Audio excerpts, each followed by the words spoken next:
Hello friends, कैसे हैं आप लोग। सबको मेरा जय भीम, नमो बुद्धाय। माता रमाबाई अंबेडकर का जन्म 7 फरवरी 1898 में एक गरीब परिवार में हुआ था।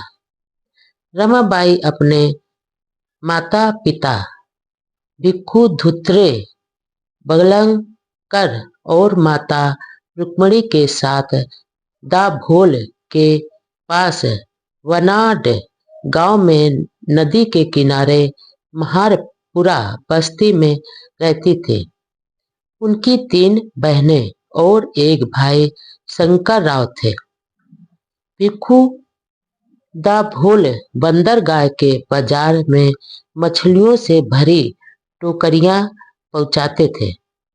जब माता रमाबाई बहुत छोटी थी तभी उनके माता पिता की मृत्यु हो गई थी।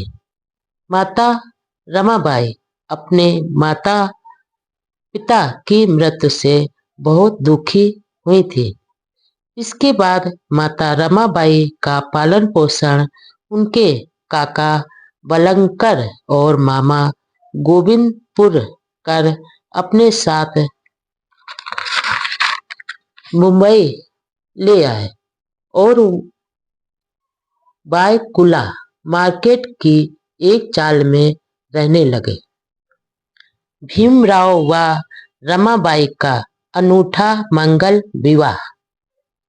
मैट्रिक पास करने के बाद भीमराव पढ़ाई पर ज्यादा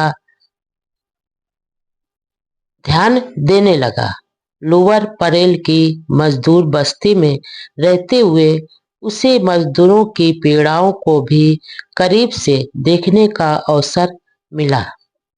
भीम के लिए दोपहर का खाना बस्ती का ही एक मजदूर उधर से निकलते हुए स्कूल में देता था। इधर भाई आनंदराव ने पढ़ाई छोड़कर नौकरी शुरू कर दी थी, जिससे परिवार की आर्थिक हालात में थोड़ा सुधार हुआ। थोड़े दिनों बाद आनंद राव का विवाह भी कर लिया।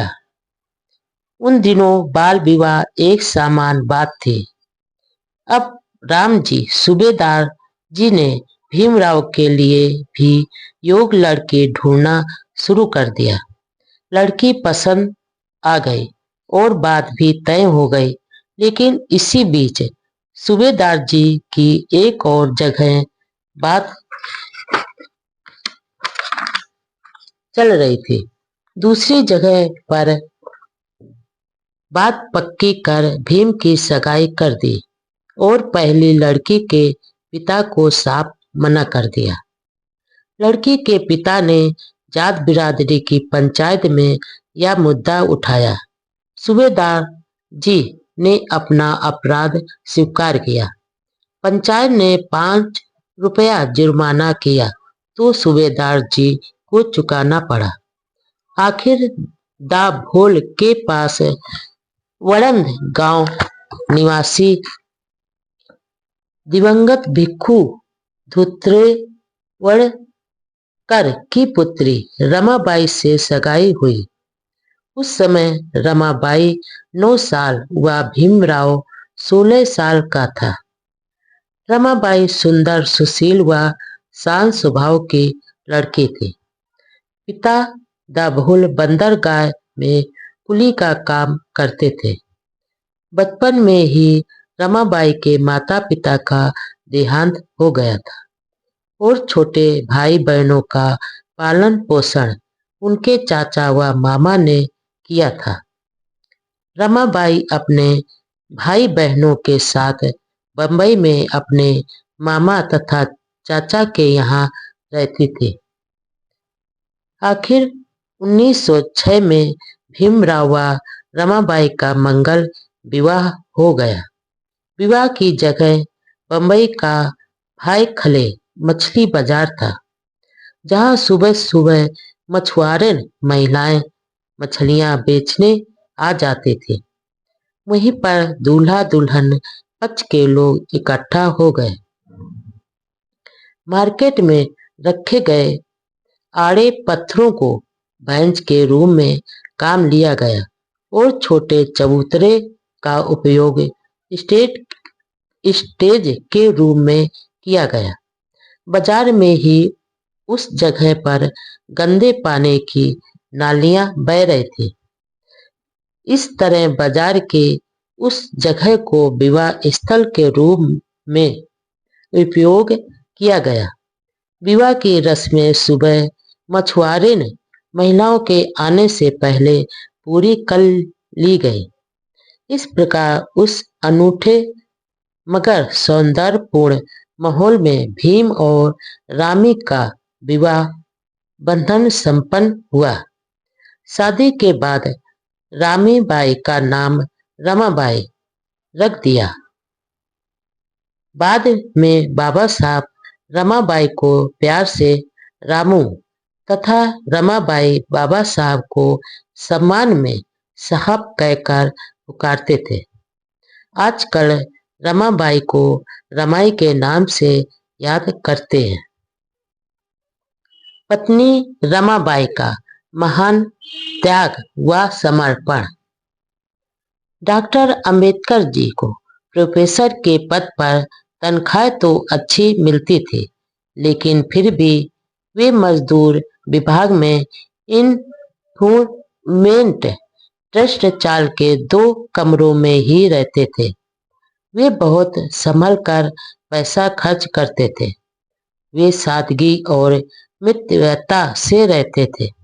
डॉक्टर अंबेडकर जैसे महान व्यक्ति को रमाबाई के रूप में पत्नी भी महान मिली थी। रमाबाई बहुत ही सरल स्वभाव की थी।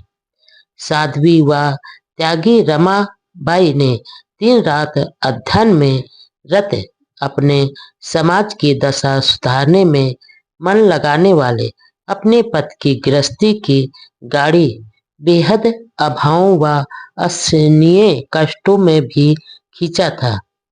अपने विवाह से अब तक के दिन बहुत ही परिश्रम व तकलीफों में गुजारे थे, लेकिन कभी उप तक नहीं किया।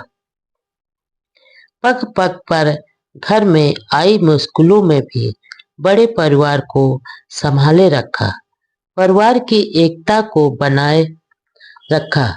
अपने जेठ आनंद राव के देहांत के बाद भाभी व उसके बेटे को भी रमाबाई ने अपने साथ ही रखकर पालन पोषण किया।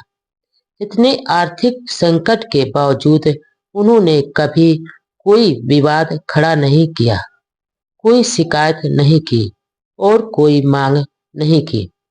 कभी कड़वे शब्द नहीं बोले। वह हर दुख भरे हालात को पति के उज्जवल भविष्य तथा परिवार के एकता के लिए सहन करती रहे। परिवार में घटित होने वाली छोटी चिंताजनक घटनाओं के बारे में वह अपने पति को कभी नहीं बताती थी, क्योंकि उससे उनके पति साहब की पढ़ाई में व्यवधान पड़ सकता था। वह धर्मपरायण महिला थे। विवाह के समय अनपढ़ थे, लेकिन भीमराव के कोशिशों से उन्होंने थोड़ा पढ़ना लिखना सीख लिया था। वह व्रत उपवास भी रखती थी तथा अपने पति की लंबी उम्र व तरक्की के लिए प्रार्थना करती थी। आर्थिक तंगी के कारण बहुत ही किफायत से घर खर्च चलाते थे। उस महान महिला की हर समय यही कोशिश रहती थी कि उसके पति को उच्च अध्ययन में कोई बाधा न पड़े। डॉक्टर अंबेडकर जब अमेरिका जा रहे थे, तब रमाबाई गर्भवती थी। उनके बेटा पैदा हुआ, जिसका नाम गंगाधर रखा, लेकिन बीमारी के कारण वह बहुत कम उम्र में ही चल बसा। दूसरा बेटा यशवंत राव भी अक्सर बीमार रहता था, लेकिन रमाबाई घर परिवार की शांति व पति के भविष्य के लिए सारे कष्टों को सहती रही। डॉक्टर अंबेडकर जी 32 वर्ष की उम्र तक अर्थात 1923 तक देश विदेश की पढ़ाई में व्यस्त रहे। घर गृहस्थी की ओर बहुत कम ध्यान दे पाते थे। लंदन जाने के बाद घर खर्च के लिए जो रुपए छोड़े थे वे कुछ ही दिनों में खत्म हो गए। रमाबाई का भाई व छोटी बहन मजदूरी करते थे, गोबर के उपले बनाकर बेचते थे। शंकर राव रोज 8-10 आना कमा लेते थे। रमाबाई शाम को बाजरे की रोटियां बनाती थी। वे भात ज्यादा खाते थे। सब्जी कभी कभार बनती थी। कई बार चटनी प्याज से काम चलाना पड़ता था। कभी आधा पेट भर ही सरे कभी आधा पेट भरे ही सोना पड़ता था। चूल्हे की लकड़ियां लेने के लिए रमाबाई यशवंत को पोए वाड़ी से दादर माहिम तक ले जाते थे और लकड़ियां इकट्ठी कर रात को घर लौटते थे। किसी को यह मालूम नहीं पड़े कि साहब की पत्नी इतने दुख भरे दिनों में है, इसलिए अंधेरा होने पर ही लौटते थे। रमाबाई ने अपने परिवार की विकट आर्थिक दशा के बारे में साहब को एक पत्र लिखा, जिसमें उन्होंने कुछ रुपए भेजने के लिए लिखा था।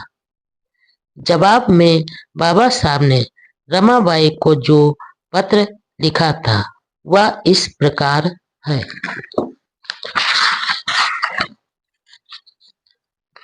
प्रिय रामू, नमस्ते। तुम्हारा पत्र मिला। गंगाधर के बीमार होने की बात सुनकर बहुत दुख हुआ। सब समय का खेल है।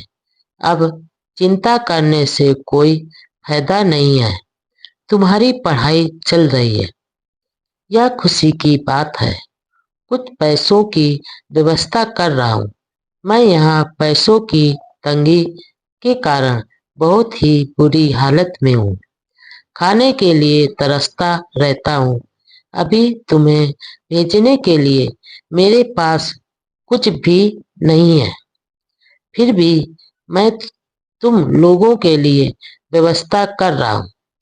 यदि पैसे मिलने में देर हो जाए और तुम्हारे पैसे खत्म हो जाए तो अपने गहने बेचकर व्यवस्था कर लेना।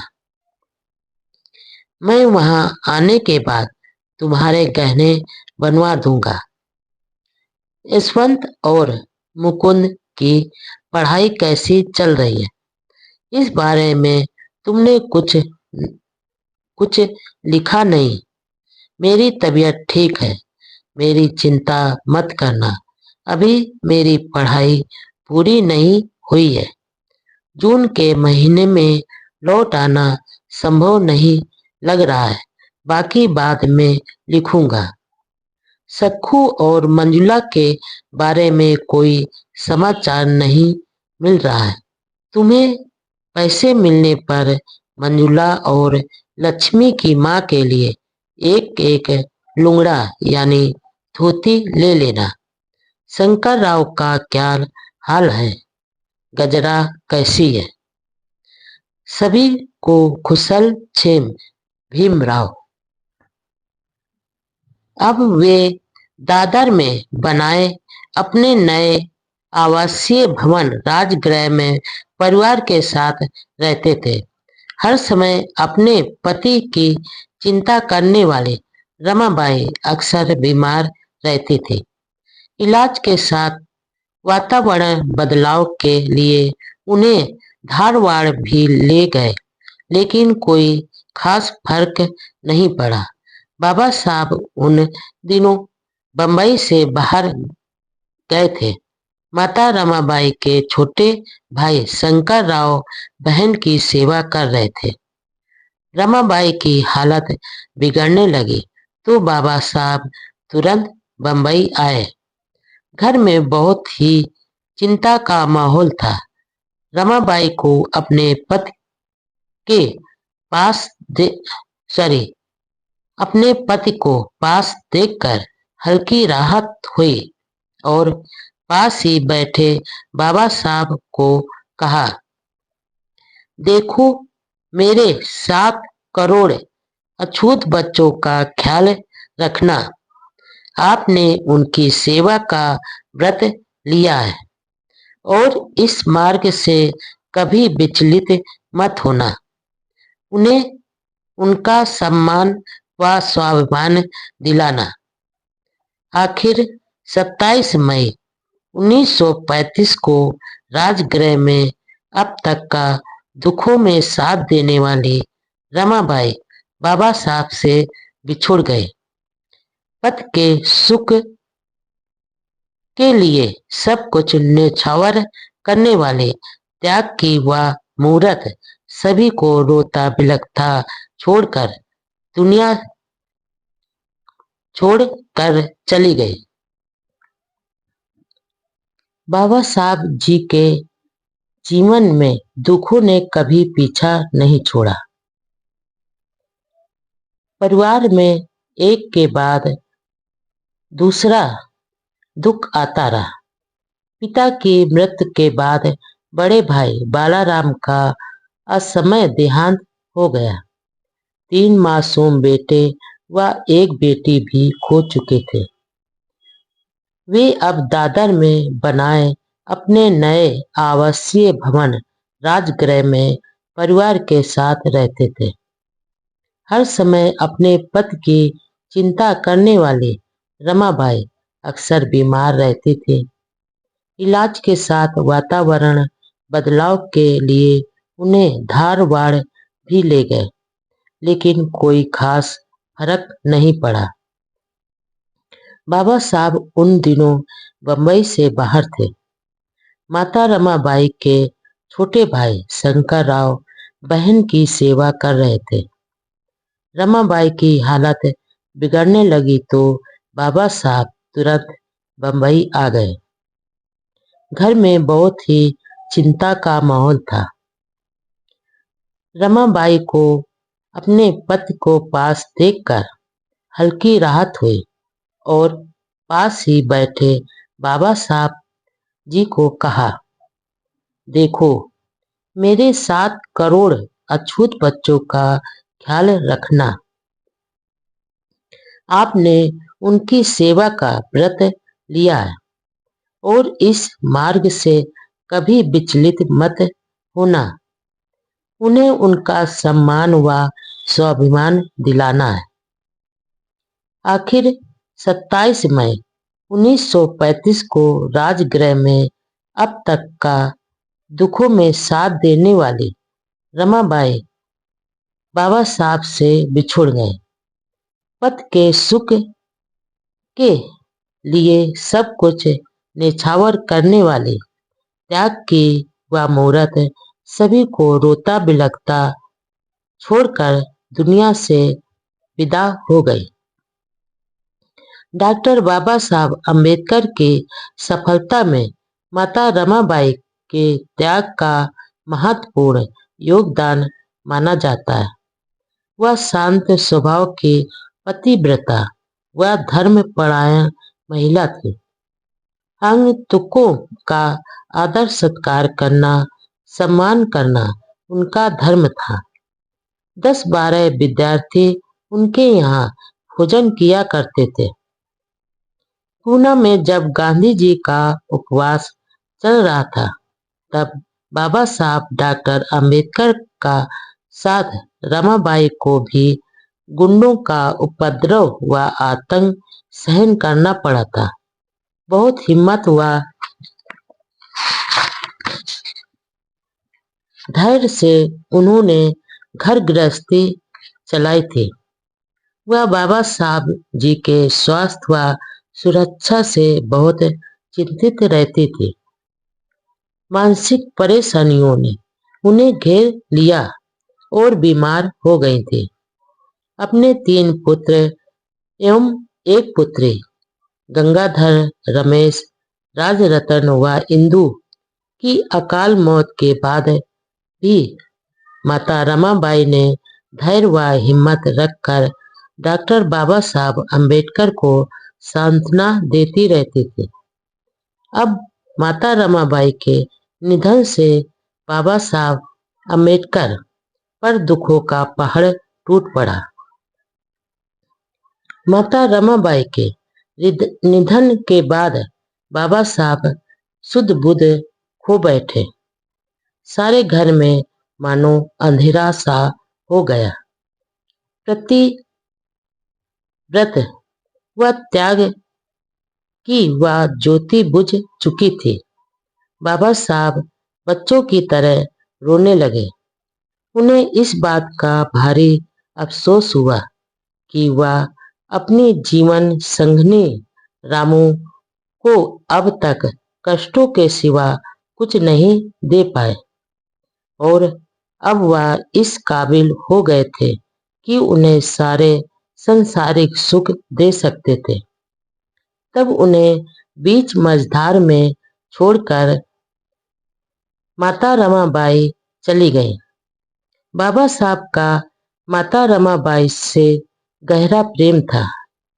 बाबा साहब प्यार से रामू कहते थे, लेकिन आज रामू उन्हें छोड़कर चली गई। रामू ने दुखों के समय जो साथ दिया वह याद आने लगा। यशवंत राव और मुकुंद राव भी रोते रोते बेहोश हो गए थे। लक्ष्मी भाभी भी फूट फूट कर रो रही थी। शोक की यह खबर चारों ओर फैल गई। हजारों लोग राजगृह में एकत्रित हुए। विलाप के उस माहौल में जब माता रमाबाई की अर्थी को बाबा साहब जी ने अपना कंधा लगाया तो फिर से दहाड़ मारकर रोने लगे। वहां मौजूद हजारों साथियों की आंखें भी नम हो गई थी। शव यात्रा में हजारों लोग शामिल हुए। माता रमाबाई के चले जाने के बाद बाबा साहब का मन इतना दुखी हुआ कि उन्हें जीवन से मानो बैराग सा हो गया। उन्होंने अपने बाल मुड़वा लिए और भगवा कपड़े पहन लिए। गृह त्याग के लिए सन्यासी जैसा व्यवहार करने लगे। अपने आप को एक सप्ताह तक कमरे में बंद कर लिया। वह बहुत उदास, दुखी और चिंता में थे। बाबा साहब को सन्यासी के रूप में देखकर सभी नेता और कार्यकर्ता व अनुयायी चिंता में पड़ गए। अब उन्हें मार्ग बताने वाला कौन होगा? जिस मूक समाज के लिए वह मसीहा संघर्ष कर रहा था, क्या वह फिर से अंधेरे में डूब जाएगा? सभी ने बाबा साहब से प्रार्थना की कि वह सन्यासी नहीं बने। देश के करोड़ों अछूतों का क्या होगा? आप ही हमारे सब कुछ हो। आखिर कुछ दिनों बाद उन्होंने मानव कल्याण के मार्ग को ध्यान में रखकर गिरवे वस्त्र उतार दिए और वे हमारे बाबा साहब कहलाए। डॉक्टर भीमराव अंबेडकर के नाम से पहले बाबा साहब की सम्माननीय उपाधि किस प्रकार जुड़ी, इसकी भी रोचक कहानी है। लंबी बीमारी के बाद माता रमाबाई का देहांत हो गया। इससे पहले माता पिता और फिर एक एक कर 4 बेटे बेटियां भी बिछुड़ चुके थे। माता रमाबाई के बाद तो बाबा साहब अम्बेडकर बहुत उदास व दुखी हो गए। अंतिम संस्कार के बाद सप्ताह भर तक स्वयं को कमरे में बंद कर आंसू बहाते रहे। परिजनों ने दरवाजा खटखटाया, बहुत पुकारा, विनती की, आखिर निकट सहयोगियों के आग्रह से दरवाजा खोला तो सभी यह देखकर दंग रह गए कि उनके मसीहा को तो बैराग हो गया। सिर में काफी दर्द रहने लगा। ऐसा ही सिर दर्द माता भीमाबाई को होता था। इलाज से कोई फर्क नहीं पड़ा तो केलुए धाम संस्थान लोनावाला में एक आयुर्वेदिक केंद्र पर इलाज के लिए गए। वहां अपना सिर मुड़वा लिया, ढीला गेरुआ चोला पहन लिया, हाथ में लाठी लेकर अपने अनुयायियों के सामने प्रकट हुए तो सभी के मुंह से सम्मान का शब्द बाबा साहब निकला। इस प्रकार 1936 से वे बाबा साहब कहे जाने लगे। दरअसल महाराष्ट्र में सम्मानीय व्यक्तियों के लिए दादा, बाबा, बाला आदि शब्दों के साथ साहब शब्द जोड़कर सम्मान से संबोधित किया जाता है। इससे पहले उन्हें डॉक्टर साहब कहकर आदर से संबोधित करते थे। माता रमाबाई का स्वभाव बहुत धार्मिक था। बाबा साहब के साथ रहते हुए उन्होंने बहुत दुख झेले, लेकिन कभी उठ तक नहीं किया। राजगृह जैसे भवन में भी वह एक साधारण महिला की तरह व्यवहार करती थी। वह अपने पति के सुख व समृद्धि के लिए व्रत उपवास भी करती थी। वह हर पूर्णिमा के दिन उपवास करती थी। उन्हें इस बात की बहुत चिंता रहती थी कि बाबा साहब खुद की कोई परवाह किए बिना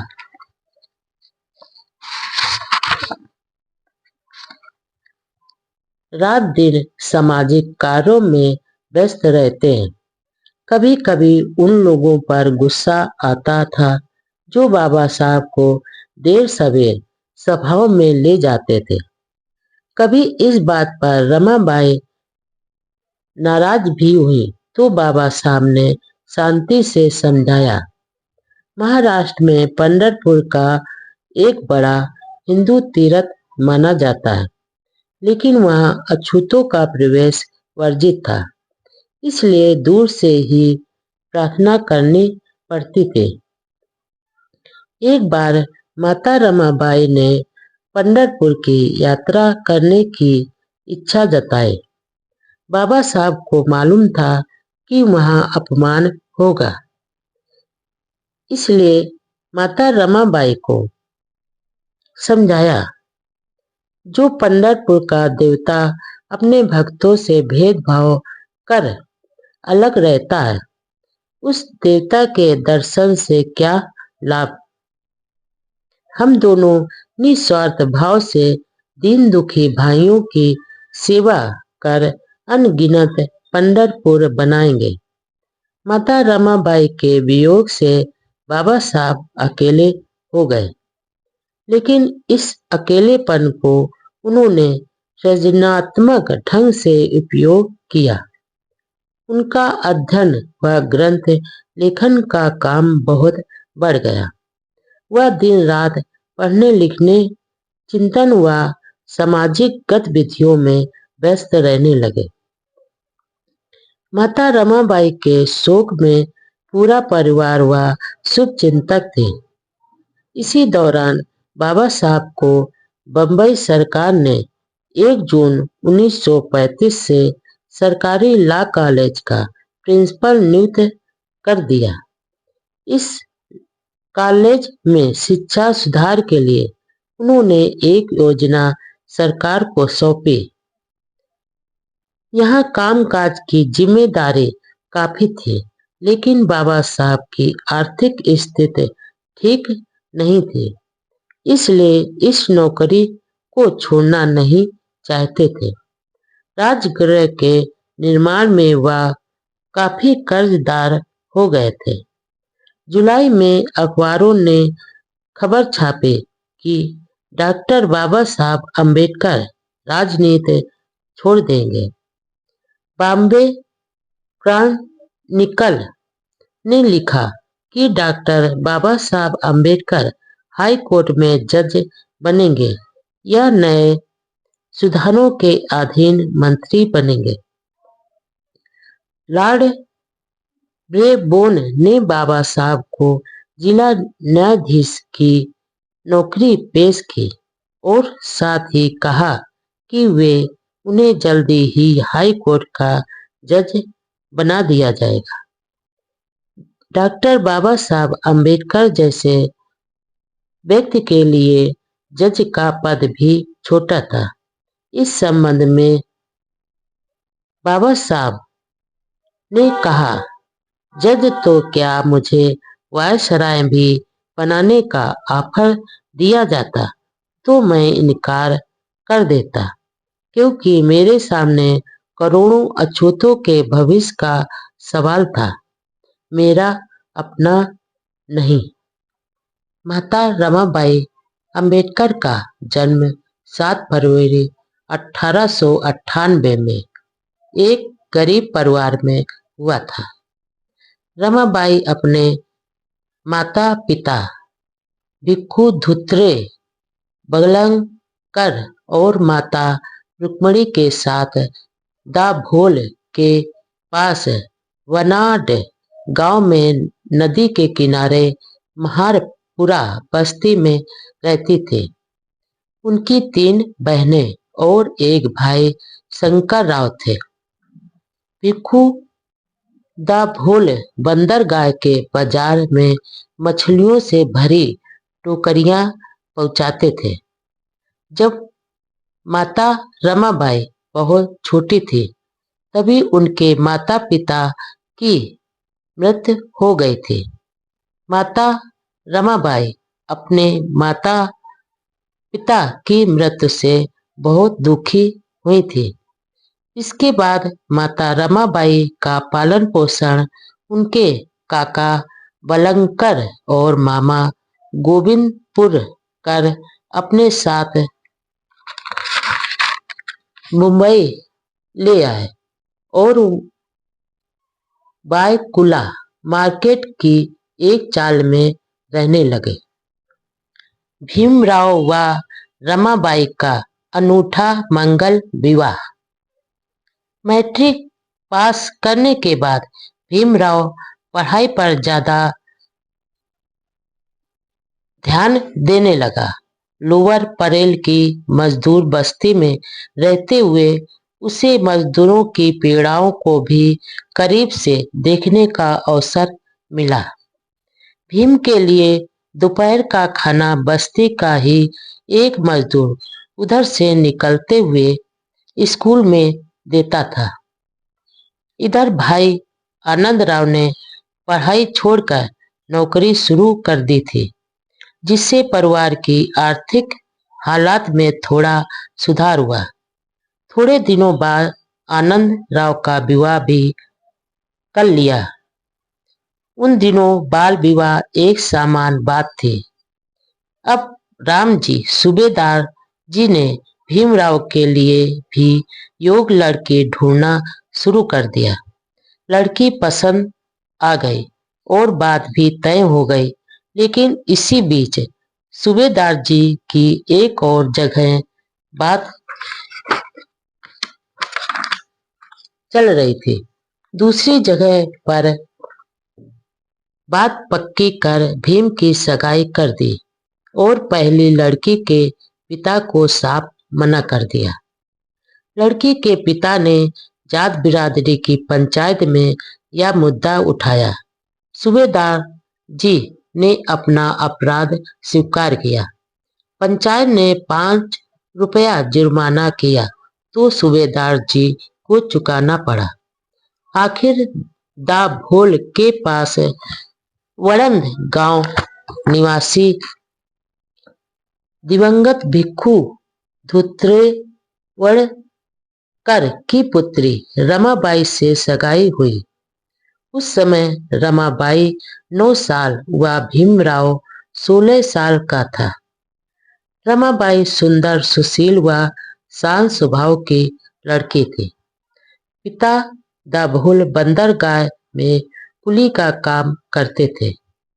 बचपन में ही रमाबाई के माता पिता का देहांत हो गया था और छोटे भाई बहनों का पालन पोषण उनके चाचा व मामा ने किया था। रमाबाई अपने भाई बहनों के साथ बंबई में अपने मामा तथा चाचा के यहाँ रहती थी। आखिर 1906 में भीमराव व रमाबाई का मंगल विवाह हो गया। विवाह की जगह बंबई का भाई खले मछली बाजार था, जहां सुबह सुबह मछुआरे महिलाएं मछलियां बेचने आ जाते थे। वहीं पर दूल्हा दुल्हन पक्ष के लोग इकट्ठा हो गए। मार्केट में रखे गए आड़े पत्थरों को बेंच के रूप में काम लिया गया और छोटे चबूतरे का उपयोग स्टेज के रूप में किया गया। बाजार में ही उस जगह पर गंदे पानी की नालियां बह रही थी। इस तरह बाजार के उस जगह को विवाह स्थल के रूप में उपयोग किया गया। विवाह की रस्में सुबह मछुआरे महिलाओं के आने से पहले पूरी कर ली गई। इस प्रकार उस अनूठे मगर सौंदर्यपूर्ण माहौल में भीम और रामी का विवाह बंधन संपन्न हुआ। शादी के बाद रामीबाई का नाम रमाबाई रख दिया। बाद में बाबा साहब रमाबाई को प्यार से रामू तथा रमाबाई बाबा साहब को सम्मान में साहब कहकर पुकारते थे। आजकल रमाबाई को रमाई के नाम से याद करते हैं। पत्नी रमाबाई का महान त्याग व समर्पण। डॉक्टर अंबेडकर जी को प्रोफेसर के पद पर तनख्वाह तो अच्छी मिलती थी, लेकिन फिर भी वे मजदूर विभाग में इन्फ्लूमेंट ट्रस्ट चाल के 2 कमरों में ही रहते थे। वे बहुत संभल कर पैसा खर्च करते थे। वे सादगी और मितव्ययता से रहते थे। डॉक्टर अंबेडकर जैसे महान व्यक्ति को रमाबाई के रूप में पत्नी भी महान मिली थी। रमाबाई बहुत ही सरल स्वभाव की थी। साध्वी व त्यागी रमाबाई ने दिन रात अध्ययन में रत अपने समाज की दशा सुधारने में मन लगाने वाले अपने पति की गृहस्थी की गाड़ी बेहद अभावों व असहनीय कष्टों में भी खींचा था। अपने विवाह से अब तक के दिन बहुत ही परिश्रम व तकलीफों में गुजारे थे, लेकिन कभी उप तक नहीं किया। पग पग पर घर में आई मुश्किलों में भी बड़े परिवार को संभाले रखा, परिवार की एकता को बनाए रखा। अपने जेठ आनंद राव के देहांत के बाद भाभी व उसके बेटे को भी रमाबाई ने अपने साथ ही रखकर पालन पोषण किया।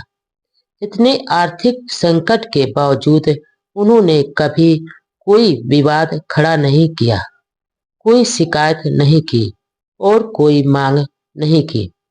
कभी कड़वे शब्द नहीं बोले। वह हर दुख भरे हालात को पति के उज्जवल भविष्य तथा परिवार के एकता के लिए सहन करती रहे।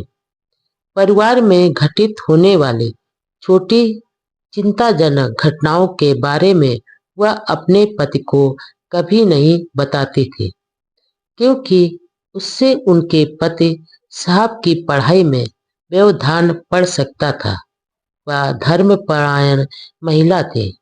विवाह के समय अनपढ़ थे, लेकिन भीमराव के कोशिशों से उन्होंने थोड़ा पढ़ना लिखना सीख लिया था। वह व्रत उपवास भी रखती थी तथा अपने पति की लंबी उम्र व तरक्की के लिए प्रार्थना करती थी। आर्थिक तंगी के कारण बहुत ही किफायत से घर खर्च चलाते थे। उस महान महिला की हर समय यही कोशिश रहती थी कि उसके पति को उच्च अध्ययन में कोई बाधा न पड़े। डॉक्टर अंबेडकर जब अमेरिका जा रहे थे तब रमाबाई गर्भवती थी। उनके बेटा पैदा हुआ जिसका नाम गंगाधर रखा, लेकिन बीमारी के कारण वह बहुत कम उम्र में ही चल बसा। दूसरा बेटा यशवंत राव भी अक्सर बीमार रहता था, लेकिन रमाबाई घर परिवार की शांति व पति के भविष्य के लिए सारे कष्टों को सहती रही। डॉक्टर अंबेडकर जी 32 वर्ष की उम्र तक अर्थात 1923 तक देश विदेश की पढ़ाई में व्यस्त रहे। घर गृहस्थी की ओर बहुत कम ध्यान दे पाते थे। लंदन जाने के बाद घर खर्च के लिए जो रुपए छोड़े थे वे कुछ ही दिनों में खत्म हो गए। रमाबाई का भाई व छोटी बहन मजदूरी करते थे, गोबर के उपले बनाकर बेचते थे। शंकर राव रोज 8-10 आना कमा लेते थे। रमाबाई शाम को बाजरे की रोटियां बनाते थे। वे भात ज्यादा खाते थे। सब्जी कभी कभार बनती थी। कई बार चटनी प्याज से काम चलाना पड़ता था। कभी आधा पेट भर ही सरे कभी आधा पेट भरे ही सोना पड़ता था। चूल्हे की लकड़ियां लेने के लिए रमाबाई यशवंत को पोए वाड़ी से दादर माहिम तक ले जाते थे और लकड़ियां इकट्ठी कर रात को घर लौटते थे। किसी को यह मालूम नहीं पड़े कि साहब की पत्नी इतने दुख भरे दिनों में है, इसलिए अंधेरा होने पर ही लौटते थे। रमाबाई ने अपने परिवार की विकट आर्थिक दशा के बारे में साहब को एक पत्र लिखा, जिसमें उन्होंने कुछ रुपए भेजने के लिए लिखा था। जवाब में बाबा साहब ने रमाबाई को जो पत्र लिखा था वह इस प्रकार है।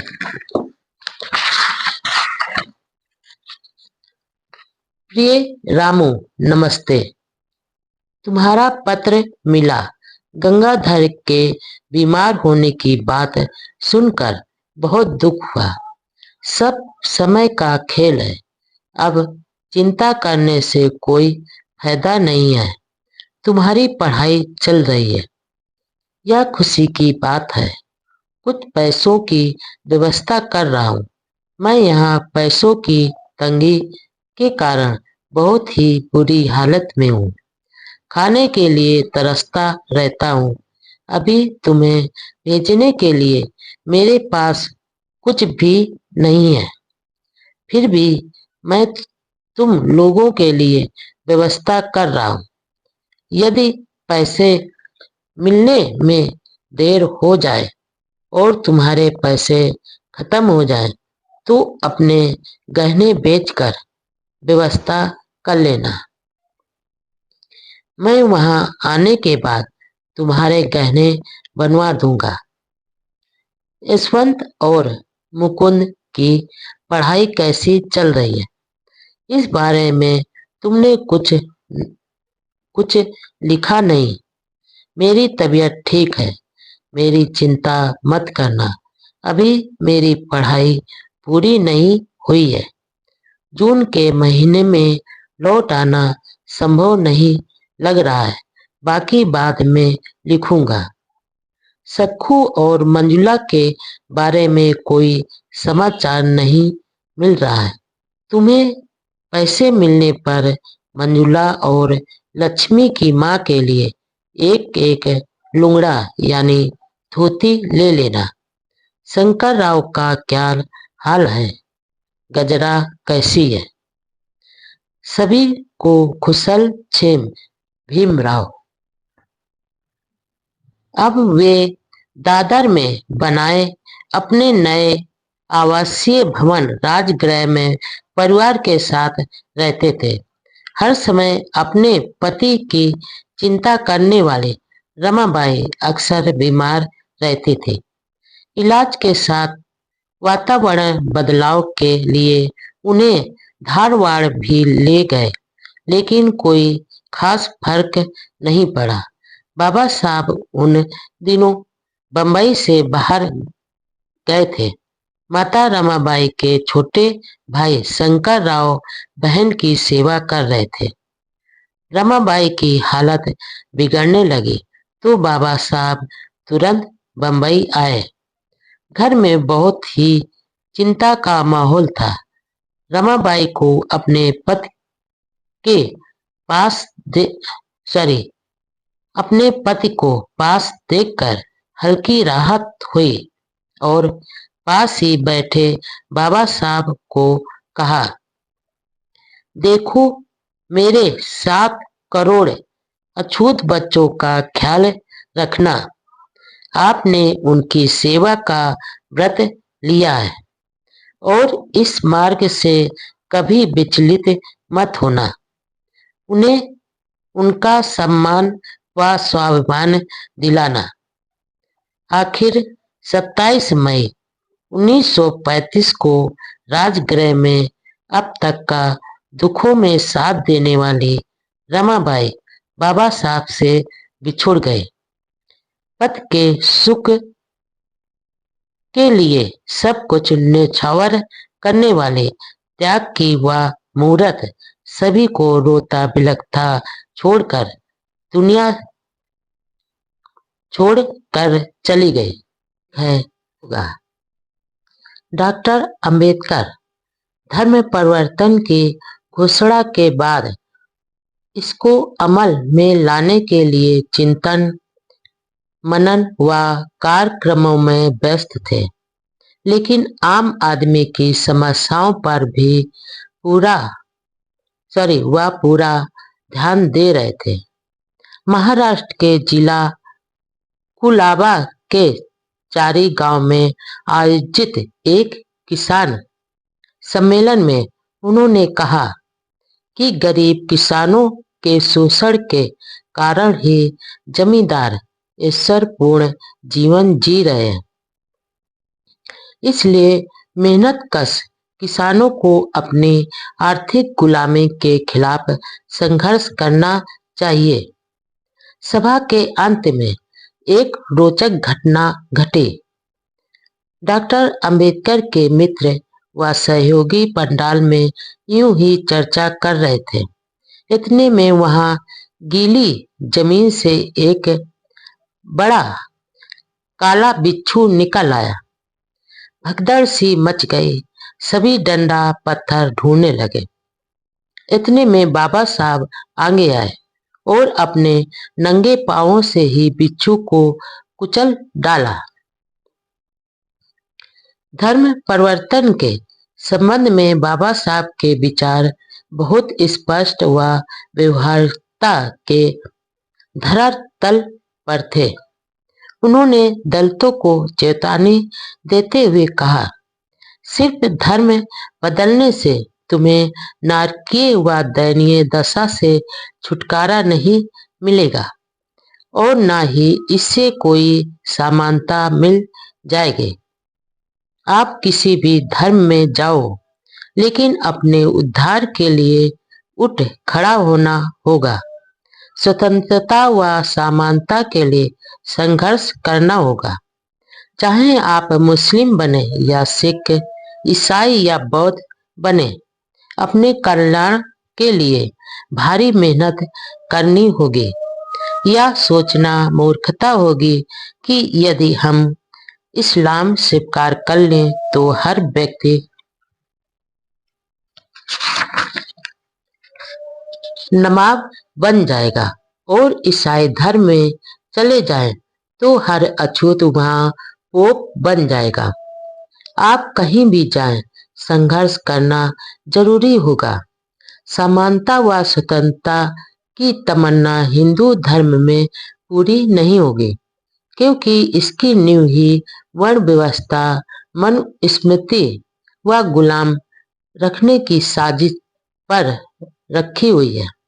हमारे सामने सिर्फ रोजी रोटी का सवाल नहीं है, धर्मांतरण की पीछे कई पवित्र उद्देश्य हैं, जो अछूतों को आत्मसम्मान, आत्मशक्ति व आत्म संगठन प्रदान करेगा।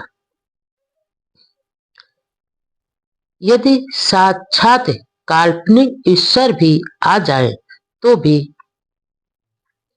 अब आए दिन बाबा साहब धर्मांतरण के औचित्य पर लोगों को बताते रहते थे।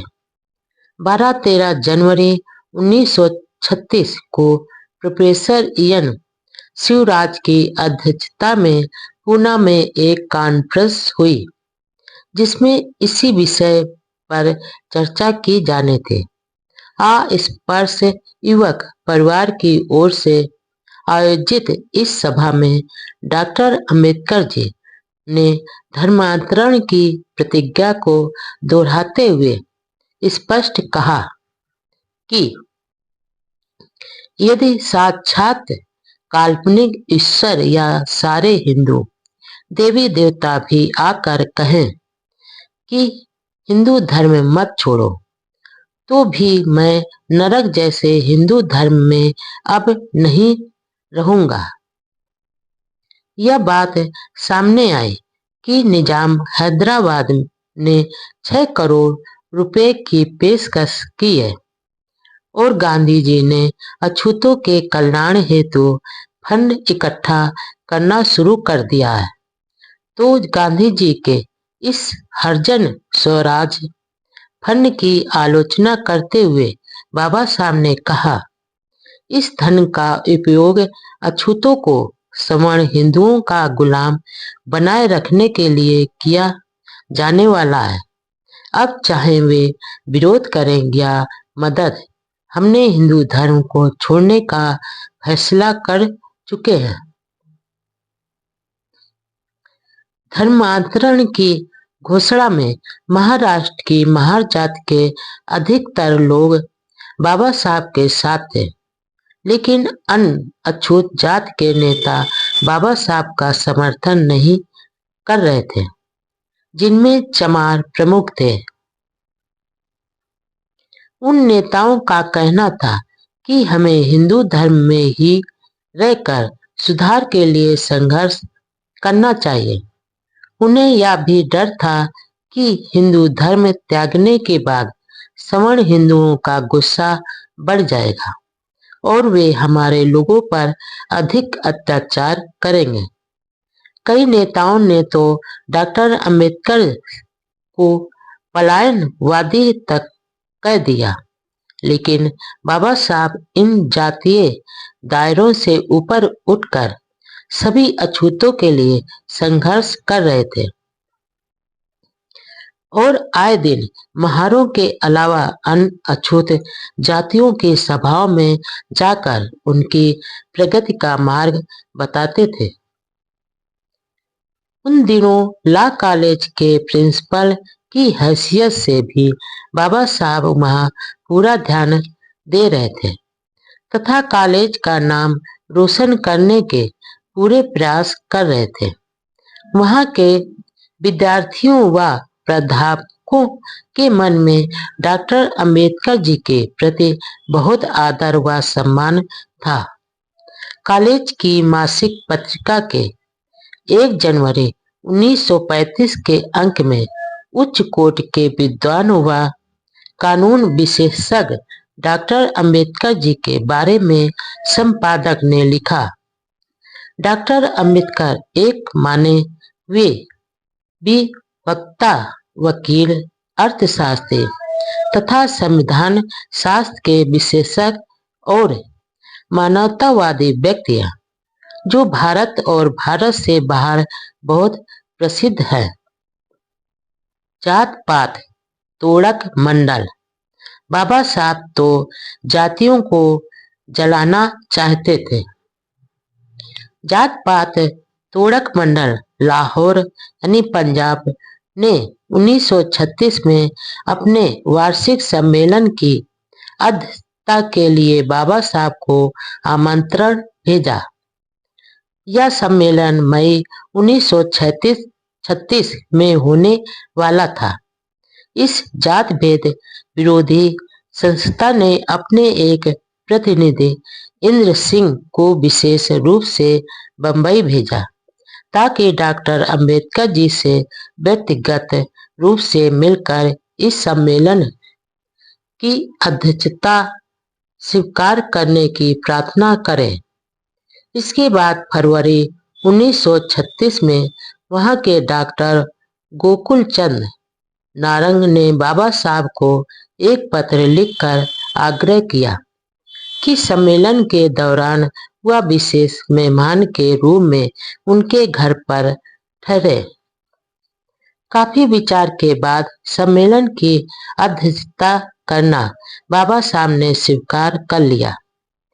जब यह खबर पंजाब के अखबारों में छपी कि डॉक्टर अंबेडकर जी इस सम्मेलन की अध्यक्षता करेंगे तो जोरदार हलचल मच गई। रूढ़वादी हिंदुओं ने जात पात तोड़क मंडल की कड़ी निंदा की। हिंदू धर्म के कट्टर विरोधी अंबेडकर लाहौर में हिंदुओं के ही सम्मेलन में अध्यक्षता करेंगे। यह बात पंजाब के हिंदू नेताओं को सहन नहीं हो रही थी। भाई परमानंद, गोकुल चंद नारंग, महात्मा हंसराज और राजा नरेंद्र नाथ जैसे हिंदू नेता जात पात तोड़क मंडल से अलग हो गए। आखिर ऐसी दशा में मार्च 1936 में होने वाली कॉन्फ्रेंस को मई 1936 में आयोजित करना तय किया। इस मंडल के संचालक प्रसिद्ध हिंदी लेखक व समाज सुधारक संतराम बीए थे और उन्हीं के प्रयासों से बाबा साहब को आमंत्रित किया था। वह बाबा साहब के व्यक्तित्व से बहुत प्रभावित थे। पंजाब में इस तरह की पैदा हुई स्थिति के बारे में पूरी जानकारी देने के लिए संत राम ने हर भगवान को बंबई भेजा। 9 अप्रैल को वह डॉक्टर अंबेडकर जी से मिले। डॉक्टर अंबेडकर ने अध्यक्षीय भाषण का जितना भाग लिख दिया था उतना वह छापने के लिए लाहौर ले गए। अगले दिन 10 अप्रैल को बाबा साहब भी अमृतसर जाने के लिए रवाना हो गए। वहां 11 से 13 अप्रैल तक सिख मिशनरी कॉन्फ्रेंस होने वाली थी। सम्मेलन में पंजाब के बाहर से भी काफी लोग आए थे, जिनमें अछूत लोग भी काफी थे। सम्मेलन की अध्यक्षता रिटायर्ड जज सरदार बहादुर हुकुम सिंह ने की और बाबा साहब अंबेडकर का प्रभावशाली भाषण हुआ। खास बात यह थी कि इस सम्मेलन में केरल से थिया समाज के नेता डॉक्टर कुहीर, 4 अन्य नेता तथा 50 अछूतों ने सिख धर्म स्वीकार किया था। वहां से छपने वाले प्रमुख अखबार ट्रिब्यून लाहौर में सम्मेलन की पूरी रिपोर्ट छापे, जिसके अनुसार सिख मिशनरी कॉन्फ्रेंस के प्रधान सरदार विशाखा सिंह का शानदार जुलूस निकाला गया, जो अमृतसर के बाजारों से गुजरा। 4 घंटे के जुलूस में प्रधान के अलावा अछूत नेता डॉक्टर अंबेडकर जी भी प्रधान के साथ शाही बग्घी में बैठे हुए थे। अपने छोटे भाषण में डॉक्टर अंबेडकर जी ने कहा, सभी धर्म संप्रदाय अछूतों की समस्या से वाकिफ हैं। अछूत भी सामाजिक विषमता व अन्याय से तंग आ चुके हैं। सिख धर्म में सामाजिक समानता के तत्व अच्छे हैं। हमने अब हिंदू धर्म त्यागने का फैसला कर दिया है। हालांकि धर्मांतरण कब करना है यह अभी तय नहीं है, लेकिन मैं सिख धर्म को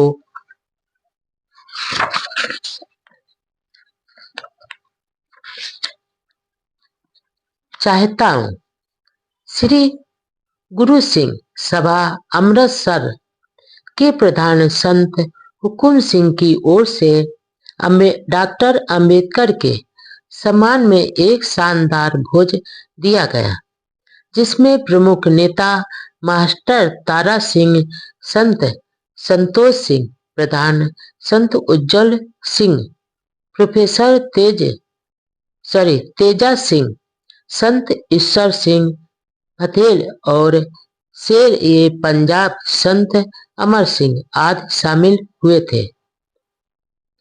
दरअसल बाबा साहब ने अपनी अमृतसर यात्रा के बारे में बंबई में उनसे मिलने आए हर भगवान को नहीं बताया था, क्योंकि 14 अप्रैल 1936 को हर भगवान ने डॉक्टर अंबेडकर को लिखा कि लाहौर पहुंचकर सिख सम्मेलन में भाग लेने से जात पात तोड़क मंडल के नेताओं की डॉक्टर अंबेडकर के बारे में आशंका और मजबूत हो गई और सम्मेलन को रद्द करने का कोई न कोई बहाना ढूंढ रहे थे।